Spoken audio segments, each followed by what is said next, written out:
The Moton Mailbag is brought to you by the Robert Russo Moton Museum, located in Farmville, Virginia. The Moton Museum is a civil rights museum focusing on the history of Prince Edward County between 1951 and 1964.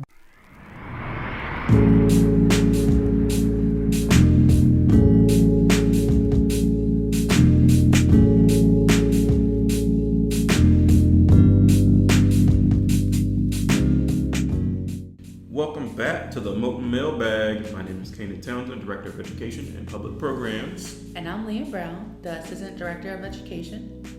The Moton Mailbag is a weekly listener question show. Each week we'll answer questions about U.S. history, African American culture, civil rights, and more. Feel free to submit your questions via Facebook, Twitter, and Instagram at Moton Museum, or you can email us at info@motonmuseum.org. We're getting close to reopening. It's coming. Mm-hmm. People are, I think we're in phase 1 still at the time of recording, but we're getting pretty close to full reopening. Leo, what's happening with you? How you feeling? What's your world like? Well, I live for concerts in the summer, and in this COVID-19 crisis, I feel like it'd be the best option to just keep staying at home for safety. So like for me, the summer is canceled, so I'm trying to find things to look forward to get through. I'm gonna buy a kiddie pool. I'm pretty excited about that. Yeah. I'm that kind of person. That's gonna be great. It's gonna be great. But yeah, just making the best of it. Looking forward to having people back in the museum. I forgot how much I missed people. We chatted with school students, and I was like, oh my gosh, hi guys. Hello, I'm just really thrilled to be with you. This is amazing. All right, turn that down, did you know? But yeah, I miss people. I'm looking forward to it. What are some things that you think aren't going to come back post-COVID? Buffets is the very buffets high are gone on my list. How I perceive buffets happening is how like Sushi King does it. You have a menu and you order, and somebody brings it to you. I'm like, bet that sounds perfect. Yeah, but to me as a germaphobe, it's just interesting how like stuff that was always gross, we just now everybody's aware. Like, oh yeah, this is gross. Like bowling, I'm like, I hope it comes back. But like, not even shoes, the balls, like the finger holes. Oh, you right. Like, how often do you wash a bowling ball? Do you? Did you? You can. Like, and then I know some of my friends who are very serious bowlers who, I bring my own ball, so I'm not worried about it. But the machine isn't clean, is it? And then, that's a great question. It's touching the other balls in the Wait a minute. machine, like, and then, how often do they clean like the floor? Like, so I mean, you're still touching it, like even if you don't have the finger hole, So like kids museums, like I fear for kids museums because they're super like touch, and it's kids. Like I hope that they reopen, like Amazement Square in Lynchburg. One of my our good friends has memberships there, and I've been to the kids museum in Richmond too with my little one. Love it. I want to go back there, but it's gross. I mean, it's great. They are not gross, but like germs. So yeah, and thinking about, I took my nieces, my mom and I, we took call them the ladies, to the Children's Museum in Richmond, and there's like a kitchen area with fake food. So you know what was happening. Oh yeah. We're gonna fake eat this. Chomp, chomp, chomp, chomp, chomp. And it's like, oh my God. I just no, I don't know about all that. Cruises? No, thank you. I mean, yeah. Mm-mm. It's casual flights. Yeah. Anyways, it's a very, very different. It's a new world on the other side of this. Super glad that sports you can see a lot of more games that are played without fans. I'm a big soccer fan, and soccer's been back for a couple of weeks now, and in Germany at least, which is fine. Top 5 league in Europe, so I'm way content.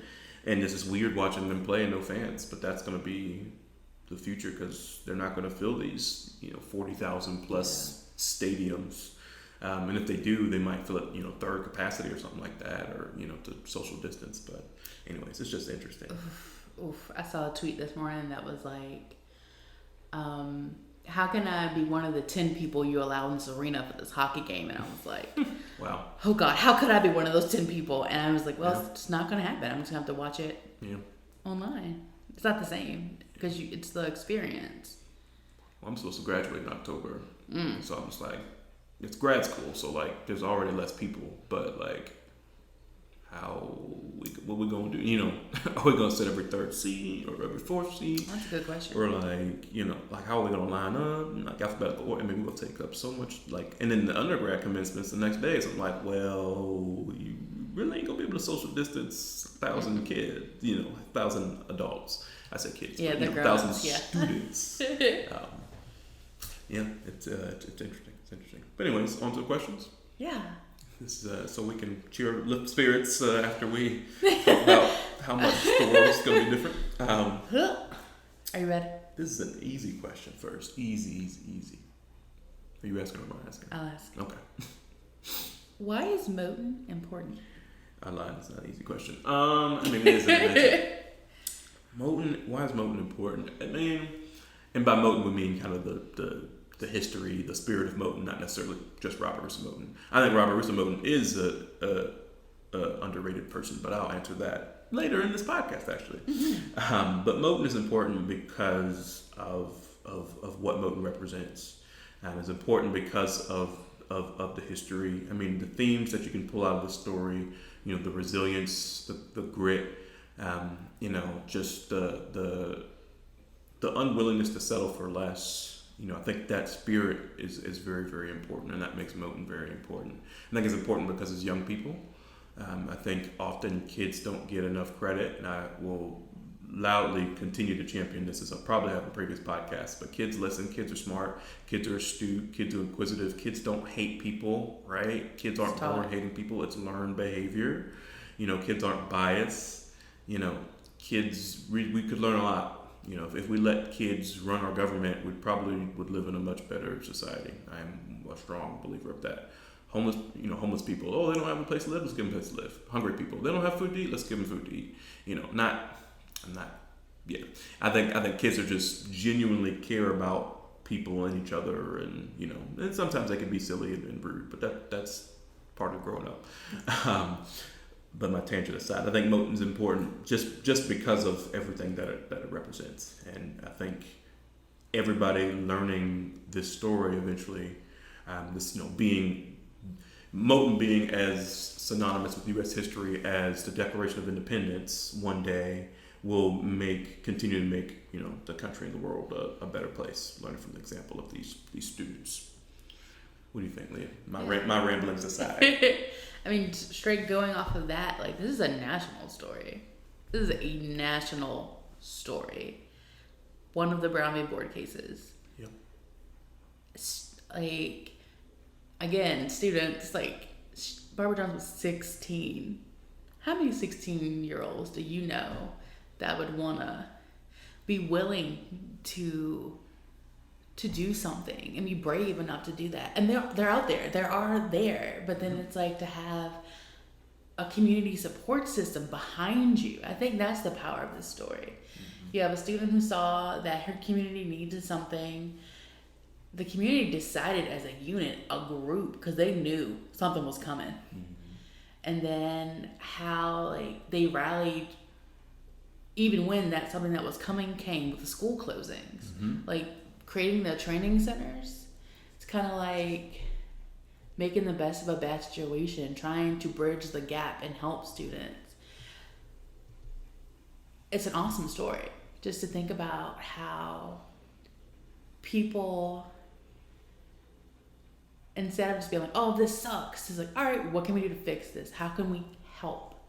You know, networking, like thinking about the students who went to North Carolina, Kittrell College, the pastor network, to see, like, to provide opportunities to help those in their community.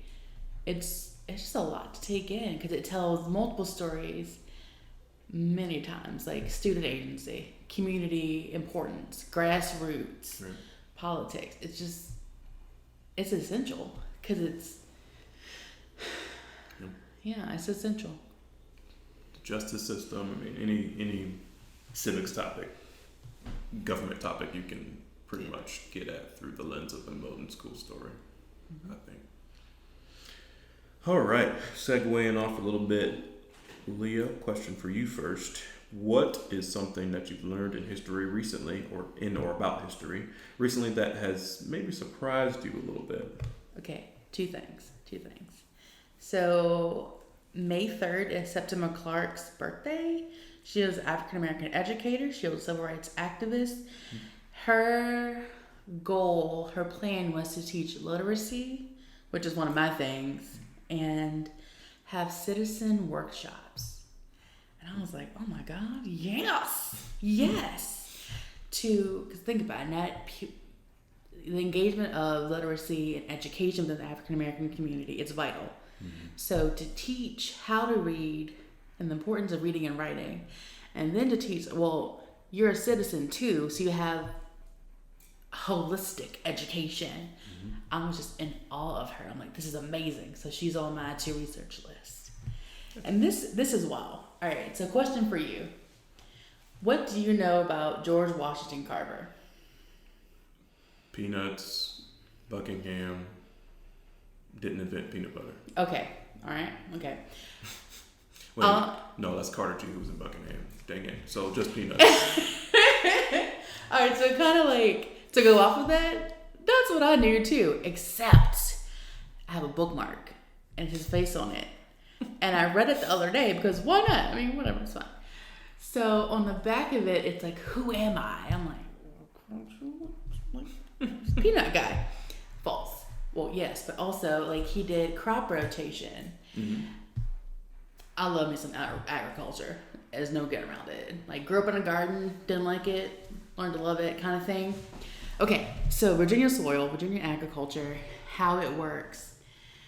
Eventually the soil is depleted and he knew that. So he was trying to see the best way to rotate crops to get the most use of the earth. Mm-hmm. And I was like, this is amazing. I need to do more research. Cause like, and then one of his things like with sweet potatoes as well. I'm like, that's my favorite food. This is amazing. So it's just like, when I think I know someone and then it's like, oh, it's a pause moment. So yeah, that was super cool. Crop rotation, who knew?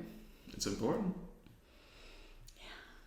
I can't believe I got Carter G. Woodson and George Washington Carver mixed up. I feel kind of bad about that, but it's pandemic. I blame pandemic. I guess for me, mine isn't like a traditional history example. Basically, the Chicago Bulls, the Michael Jordan documentary just basically ended fairly recently. And, you know, it's just, I didn't know, I guess I just didn't know much about Michael Jordan as I thought I did. And I guess technically that's history because I was a wee lad when he was in his playing career. Maybe I was less of a wee lad when he was at the Wizards, but we don't talk about that time. Nope. So, well, Space Jam. I was Space Jam. Space Jam came out in 96. So I was 3, maybe. So I didn't see it really until I was probably like 5 or 6 myself. So anyways, I knew how competitive Michael Jordan was, but I did not know how competitive Michael Jordan was. Like I would not have wanted to be on the same team with Michael Jordan. Like I would have because we'd win, but I wouldn't because like, you know, why aren't you taking this as serious as I'm taking this? Like, or you know, he didn't have I heard somebody quote, like he didn't have a gambling addiction, he had a winning addiction. So like he'd be like in cards and in golf and basketball, you know, he was always that same level of competitor. And I'm just like, that's a lot. I guess I didn't really, I'm not a pro athlete, so I don't know, but like I guess you have to be, right, to maintain and to be that good. But like, you think of the person they compare him to the most, LeBron James. You know, I feel like they compare most to LeBron James, maybe next Kobe, but like, you know, who's the GOAT? You know, LeBron or Michael Jordan. Like, I don't picture LeBron being that way off the, you know, I think when he's not basketball, he's just not in basketball, but maybe because we see him more out in the public and, you know, doing stuff charitable or otherwise. But in any case, I just didn't know how wild Michael Jordan was competitive. That is, like, I was just like, oh, and he's rich. Like he's made more money off of shoes than he has off of basketball, which is bananas. I'm just like, gee, in a year, he made like $98 million on Jordans, which is more than he made in his entire NBA career. And I'm just like, this. I think it was like 2018 or something, or 2017. I was just like, what? I mean, but it makes sense because everybody got J's. But it's bananas. BANANAS. Yes, I had to. I had to do that. Sorry, y'all can ignore that part. But yes, that is not historical in the same sense as we've been talking. But for me, it's history. Yeah. That's interesting. That's so cool. Like that's why I love history, because it's everything. Yeah. It's all of it.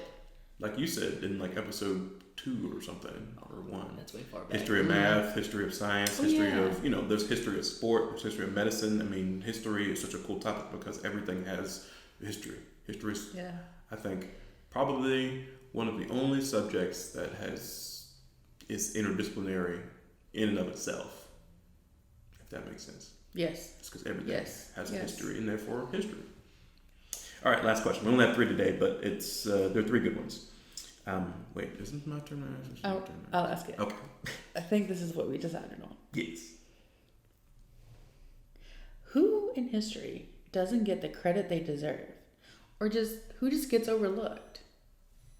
Robert Russa Moton. This man was something special. I recently, and so we had this Moton interview series that we put it out starting at the beginning of the pandemic, and we're still going pretty strong with it. I interviewed a gentleman by the name of Brian McGovern. Shout out Brian if you happen to be listening. But Brian is a historian. He's very much, I consider, an expert on Robert Russa Moton. And so I interviewed him, and I learned so much more about Moton than I didn't already know. So Moton, born in Amelia County, very shortly after his birth, moved to Prince Edward County. So we claim him as a Prince Edwardian. And he still, he lived here for a solid amount of time. And so he went off, Hampton Normal School, Hampton Institute, eventually would succeed Booker T. Washington at Tuskegee. Hugely influential, and he advised something like 7 U.S. presidents in some capacity. How important must you be to advise 7? I mean, there's not a huge list of people who had that much influence over so many U.S. presidents of both parties. So clearly he must have been thought of in his time as one of the foremost African-American figures in the country. If to keep being tapped to advise these individuals. The amount of work that he was able to accomplish at Hampton, at Tuskegee. I mean, I just think that this guy doesn't get talked about enough. I mean, we briefly mentioned him here at the museum because, of course, people ask, why Moton? Who is Moton? Right? But, he really pushed African Americans and tried to get them, skills and credentials, and to be able to go out and be middle class, and live, meaningful lives, right? And make significant livelihood for themselves. I think Robert Russa Moton certainly isn't talked about enough. I think Oliver Hill ain't talked about enough. Yeah. I think that has improved certainly in the better part of the past 20, 25 years. But like Oliver Hill, everybody, Thurgood Marshall. I think, what really grinds my gears? Tell me. If one person did something, we don't talk about anybody else who did that thing. Facts. Martin Luther King. We talk about Martin. We don't talk about Vernon. We don't talk about. I'm blanking on the other gentleman's name, but so many other people did what some of these people did. We talk about Rosa Parks. We don't talk about Claudette Colvin. Mm-hmm. We talk about Martin Luther King. We don't talk about Vernon Johns. We talk about We talk about Booker T. Washington. We don't talk about Robert Russa Moton. Right? If somebody did one thing, it's like we don't have enough space to talk about more than one person who did similar things, and then even do the exact same thing. It's like if you had any kind of overlap, we don't talk about you. And I'm just like, that doesn't make any sense. Like Barbara Johns, we didn't talk about her until 10 years ago. Probably we did a little bit before that. But people don't talk about these folks, and it's just like, I'm so confused. Yeah, it's kind of like the exceptional one. And we can't share the credit. When we can't share the shine. I think that's a problem with history in terms of, deification of people, right? We build these people up, and it's like, oh, so this person also might have done this. Oh, they might have done that. Maybe we shouldn't, put them on such a big pedestal. But it really grinds my gears. I'm like, we can share the spotlight. There were more than one person who did things that was important. Like, there were important people, and let's just keep the category open and keep adding important people. And instead of every Black History Month just learning about Martin Luther King and Rosa Parks, let's learn about local people. Let's learn how people who were before them, because Black people did exist before the Civil Rights Movement. And there were other freedom fighters besides Harriet Tubman. And I'm just like, these people are great and important, but like, let's talk about. That's why I thought Hidden Figures were so cool, because those are people who historically were not talked about out of Hampton, probably, and now everybody knows their names pretty much. I think there needs to be. I think Hidden Figures should be a series. We should do a series of movies on I think Barbara Johns is a hidden figure. I think Claudette Colvin was a hidden figure. I think Vernon Johns was a hidden figure. I think there are tons of hidden figures everywhere, and we need to do better at talking about them. I know that kind of branched off into a rant, but I liked it. I was with people, it. especially local people. People learn who desegregated your local library, like Laverne Purval here in Farmville, and she partnered with the white library. We had segregated libraries in Farmville until the 80s, which is bananas to me. And they work together to desegregate the libraries. We celebrate them here locally. I think there's plenty of local examples wherever you are listening to this from that you could refer to who don't get as much shine as they probably should. Rant over. Leah, your thoughts. Who do you think doesn't get talked about enough? But it's a valid point. It's such a valid point, because it's like, well, this person did it, that's why I'm going to just cover this one person. It limits, first of all, I hate when history is just like, this is why people think history is boring. Because you learn with the same 6 people. And it's only 6 of them, 10 maybe. Right. So of course you know it. Because you're missing part of the puzzle. I was doing research yesterday, and I was talking about the Montgomery bus boycott and how, of course, Rosa Parks part of it, but then missing, oh no, they were working on trying to get something going months before that happened. Oh, yeah. You have that aspect of cutting out when it's inconvenient, or to make it linear, or to like a pocket history, like a paragraph, like a narrative. People like a narrative. Yeah, they try to make a smoother narrative as opposed to more nuance, which history is nuanced. But when I thought about this question yesterday, the North Carolina, let me make sure the title's right. Department of Natural and Cultural Resources posted on their Instagram about Della Hayden Rainey Jackson, who was a pioneer in the development of professional nursing for African American nurses. And I was like, oh my gosh. African American nurses. Because World War II, African American women. She was the first African American nurse accepted into the U.S. Army Nurse Corps in 1941, and then the first African American chief nurse in the U.S. Army Nurse Corps, 1945. Wow. So, if you don't know this by now about me, military history from the cultural and social perspective is my jam. I love it. I love learning about it. The people who live the experience. Yeah, battles are important, but I want to know who flew planes, what happened. And thinking about African American women, for centuries, years, we've been put aside, oh, they were slaves. Okay, cool. That's it. That's all they did. They weren't mothers. They weren't sisters. They weren't grandmas or aunties. They were slaves. So that dehumanizes them. And the aspect of World War II, the 68-88, I love telling that story because, all right, so background, there was a male, there's always a background with me. I know. There was a male pileup 6 months deep, and Eisenhower was like, we need somebody to help. The only battalion in the group that was available were black women. They were like, you can't use them. Ike was like, you heard what I said, get them here. And within 3 months, they had the male out, which is like, okay, no big deal. Well, World War II was terrible. Male is morale. So if you don't hear from home, you're demoralized because everybody's dying around you. You may die like any second. You want to have that connection that, like, we're okay. I hope you're okay too. That kind of back and forth. They're just awesome. So just African American women, like, in their role in war. Let's talk about that. It's cool. And it tells a full American history, not just the same old boring stories. Right.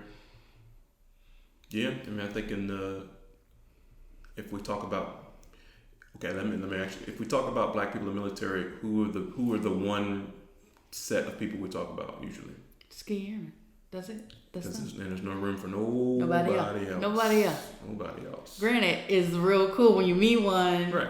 Oh, absolutely. To Porch Taylor, Petersburg, super cute. I don't say that to say that they don't deserve their shine, but I'm saying is we should share the shine because there are plenty of other folks who have done stuff that's just as cool who just don't get any kind of credit or notoriety or anything like that. And the thing is, once people are gone, they're gone. Like, we're not going to be able to have, like Holocaust survivors or, people who survived the civil rights movement, or, we have a person on our council whose grandmother was enslaved. Like, wow, like, mind blowing, right? Like, that's serious. Though her grandmother's no longer with us, like, the amount of knowledge we can get from her just by knowing somebody who was a part of slavery, right? Like, that's deep. Yeah. That's deep. But anyways, any other things you need to talk about or want to talk about? I mean, it just reinforces, like, if you know somebody who's, like, in your community, in your family, that's an elder, chat them up. Please. They won't talk to you anyway. Chat them up because you'll hear so many stories. And they're they're who you know them as, but then they have so many other lives too. Right. It's just, it's cool. How many U.S. presidents can you name?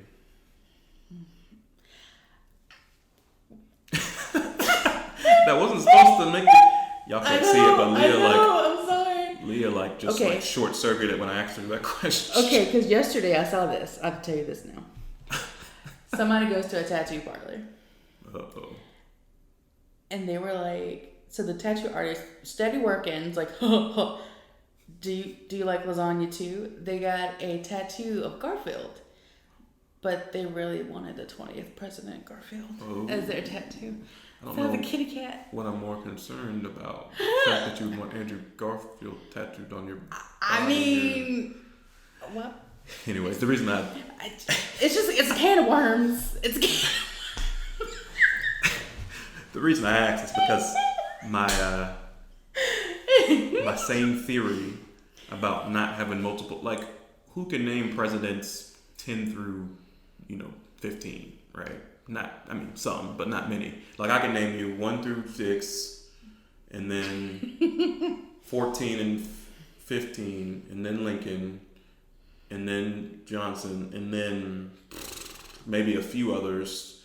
William Henry Harrison because he died in 30 days. Taft because fattest president. Did he have cows too? And then did he what? Oh, yeah, he might have. And then presidents in the past, like basically from JFK to president, I could probably give you in a pinch. But other than that, I would just Google it. I know their names. I just think it's I'm curious as to how many war presidents. That's about it. How many presidents? We should do a poll on our social media. How many U.S. presidents can you name? Yeah. That'll be interesting to see. I'm sure there's a song that has all of them in it, but anyways. Oh, I'm really sure. Yeah, because that works for remembering stuff. Yeah. What is the state song that I don't remember? Yeah, that's what I was thinking about. I couldn't tell you. And the capital song, state capital song. So, anyways. All right. Well, I think that'll wrap up this installment of Moton Mailbag. Don't you think? I think so. That was a whirlwind. I had a good time. It's good. It's supposed to be a shorter episode, but this is all right. 30 minutes is solid. Next episode, Moton Mailbag, same time, same place. Check us wherever podcasts are found, Apple Podcasts, Spotify, Anchor.com. Just look up Moton Mailbag. Keep sending your questions, please. We love getting these questions. We love answering them for you all. Send them on our social media platforms or email us at info@motonmuseum.org. That's it for us. Talk to you soon. Talk to you soon.